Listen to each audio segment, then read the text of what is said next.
tenemos el placer de tenerlo a Daniel Lechman, tributarista, socio del estudio Lisicki, Litvin y Asociados. Espero haberlo dicho bien, porque leyéndolo rápido es difícil. ¿Qué tal, Daniel? ¿Cómo estás? Miguel Sorraquín te saluda. Mucho gusto y lo dijiste muy bien, ¿eh? No era fácil. Estuve un rato ensayando, pero bueno, me salió. Bueno, y ahora otra cosa difícil es hablar de todo esto que se ha aprobado ayer, cómo nos va a impactar, cómo va a tocar la realidad.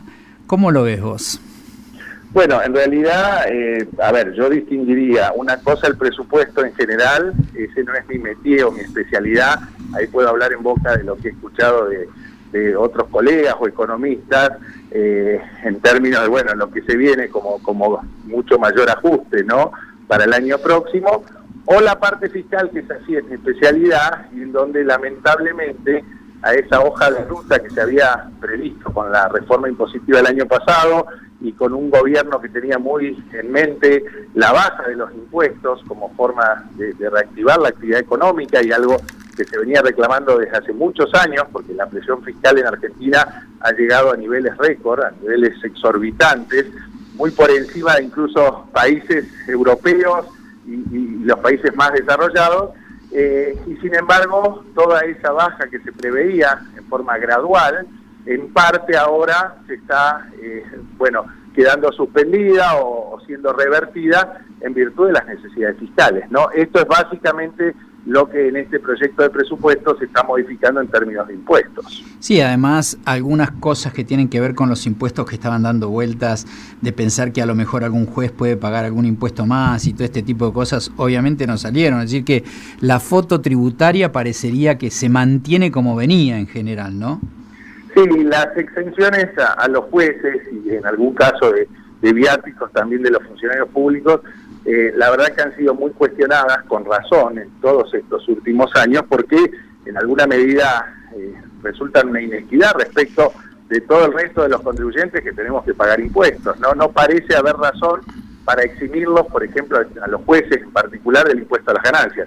Históricamente los jueces se han basado y han hecho incluso una acordada en su momento, cuando también se les quitó la exención hace muchos años atrás, para que no sean aplicables estas modificaciones legales, porque decían que no se les puede tocar el salario a los jueces, como que es una medida de presión, y bajo ese argumento han luchado históricamente por defender su exención. Ahora, ayer se iba a tratar, efectivamente, apenas aprobado el presupuesto, lo hicieron medio de imprevisto y no lograron aprobarlo, sino que armar una comisión para su estudio. Bueno, las comisiones en nuestro país, toda comisión que se crea es para dilatar las cosas, no sí. Nada concreto, lamentablemente.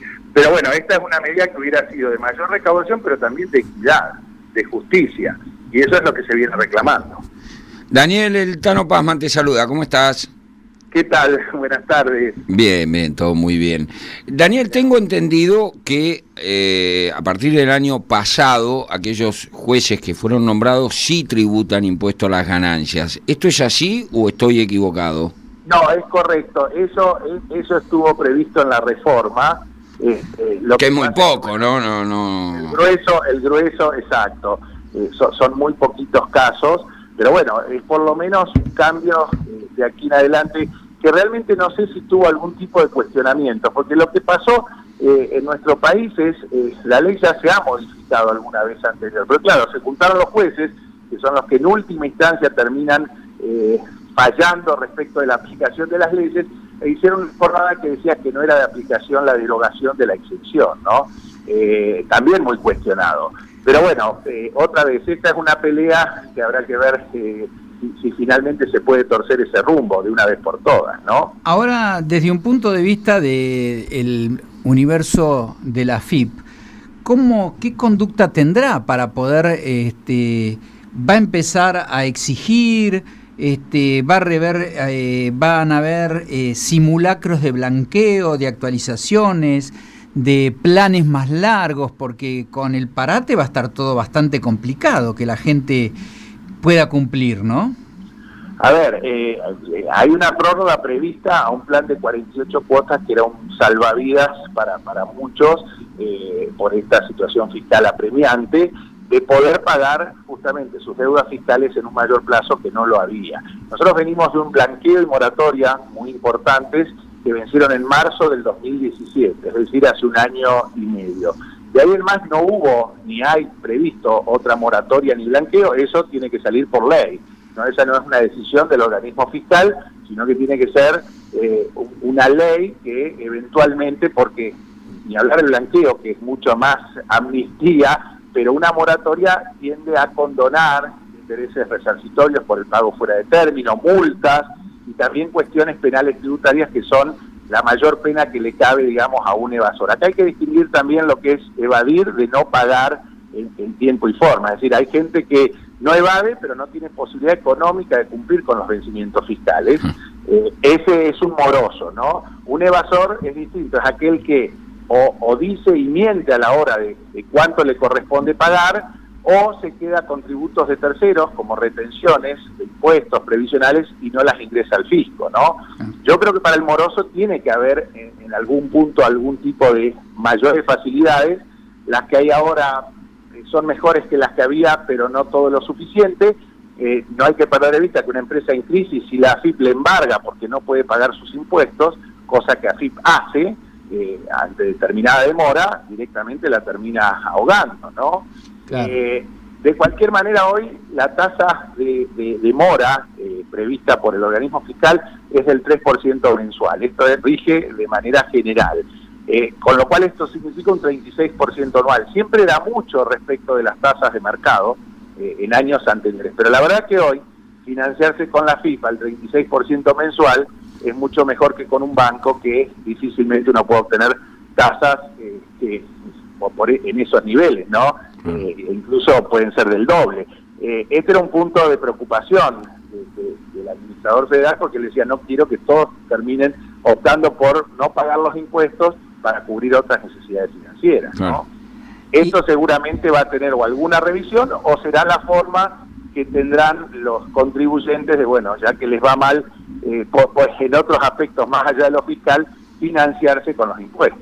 Ahora, pensando que el presupuesto se aprobó y que el presupuesto va a dar cabida a la implementación del acuerdo con el fondo, y viendo que el gobierno tiene el arancel de exportación de todo lo que es los commodities que se exportan y demás, parecería que podría llegar a tener una situación fiscal que le dé la posibilidad, más en un año electoral, de tratar de flexibilizar un poco esta presión, ¿no? Sí, lo que pasa es que eso ya va a estar definido, y justamente esa, como yo decía al principio, esa hoja de ruta que preveía una rebaja gradual en la presión fiscal, bienvenida que fue, y con un gobierno que ya venía tomando medidas en ese sentido, y un consenso fiscal que también preveía en el acuerdo entre nación y provincias la rebaja no solo de impuestos nacionales, que son un peso importante, sino de los impuestos provinciales y municipales, que hoy tienen un peso y una preponderancia muy significativa, porque uno ganancia sabe que paga si gana, y si no gana no paga, y eso está en línea, más allá de la no posibilidad, que es un tema fundamental, de aplicar el ajuste por inflación, que si quieren ahora les comento el cambio que hubo en ese sentido. Pero por lo menos uno gana, paga, no gana, no tiene que pagar el impuesto, y se eliminó con muy buen criterio el impuesto a la ganancia mínima presunta, que era por demás distorsivo, porque generaba que aquel que no tenía ganancias igual tenga que pagar un porcentaje de su activo. Pero entonces, eso a nivel nacional. Sin embargo, en las provincias, ingresos brutos, uno gane o pierda, tiene que pagarlo. Y son tasas que se preveía que bajen, y sin embargo en las provincias no hicieron el caso o cumplieron a rajatabla lo que habían comprometido en ese consenso fiscal, y mucho menos los municipios, ¿no? Entonces, esa presión fiscal realmente hoy es muy perjudicial, y sobre todo porque las provincias han implementado regímenes de retención y percepción que hacen que se queden en definitiva con plata de los contribuyentes que no corresponde y les es muy difícil recuperar.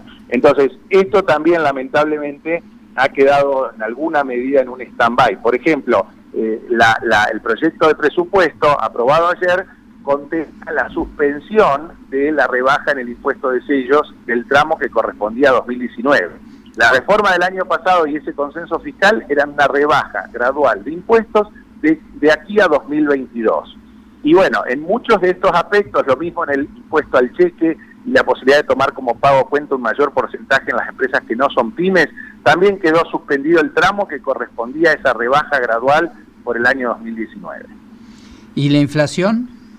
Bueno, y el ajuste por inflación, ¿qué es? Es que uno, en definitiva, cuando hace su balance, si no se ajusta por inflación, tiene lo que es una ganancia nominal, pero que no es, en términos reales, la ganancia que ha tenido, o mejor dicho, no contempla la pérdida que genera la inflación. Entonces, pagar un impuesto sobre esa ganancia nominal es pagar mucho más de la tasa efectiva del impuesto, o de la tasa del impuesto en este caso del 35%, por darles un ejemplo, para traducírselos al castellano, si una empresa gana según el balance 100.000 pesos y paga el 35%, ¿no?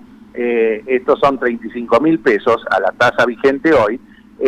Sin embargo, ajusta por inflación ese balance y no ganó 100.000, ganó 70.000. Entonces, los 35.000 que paga, porque no se permite el ajuste por inflación, representan un 50% de la ganancia. Claro. Y en esos porcentajes el impuesto se torna confiscatorio. Entonces, ¿qué pasa? La AFIP no lo acepta porque la ley hoy tiene, o tenía mejor dicho hasta ahora, letra muerta en ese sentido, el ajuste por inflación. La AFIP no lo acepta, pero la justicia ha empezado a dar respuesta a través de algunos pronunciamientos para que en estos casos donde, medido de la manera que les explicaba recién, la tasa de impuesto efectiva termina siendo confiscatoria, bueno, le ha dado la razón a los contribuyentes.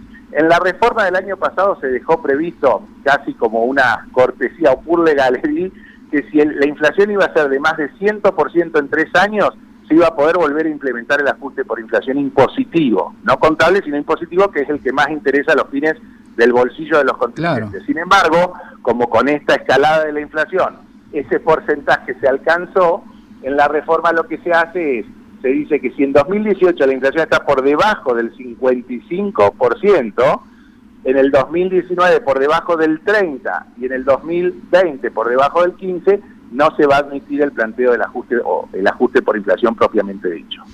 En definitiva, sigamos rezando. Sí, lo último para comentarles, que bienes personales, que seguramente ustedes ya lo han comentado antes, se terminó aprobando en términos de la alícuota hoy vigente del 0,25, que venía de una rebaja importante post blanqueo, porque cuando era el blanqueo, la alícuota de bienes personales era el 1,25%. Se bajó al 0,75 para el 2016, al 0,50% para el 2017 y quedó en 0,25 para 2018. Nadie sabía qué iba a pasar después, muchos escépticos decían la van a volver a subir a la tasa. Bueno, a pesar de que el pacto fiscal firmado el año pasado decía no a la suba de bienes personales y no a la creación de ningún impuesto patrimonial a las personas físicas, lo que daba por tierra lo que muchos temían de un posible impuesto a la herencia, que hoy todavía no está previsto, pero bueno, bienes personales con estas necesidades fiscales, lamentablemente, y con la necesidad de negociar que tuvo el gobierno con la oposición, se vuelve a subir la alícuota para, aunque es progresiva, para algún determinado nivel de patrimonio va a pasar a ser del 0,50 y para los de mayores patrimonios va a pasar a ser del 0,75. Con lo cual, bueno, lo que sí estamos acostumbrados es que algunas cosas, ¿no?, que se escriben con la mano en nuestro país se borran rápidamente con el codo, ¿no? Suele pasar, suele pasar. Daniel, te agradecemos muchísimo el contacto, Un placer, igualmente a ustedes. Un abrazo. Un abrazo. Hablamos con Daniel Lechman, tributarista, socio del estudio Lisichit, Lipping y Asociados.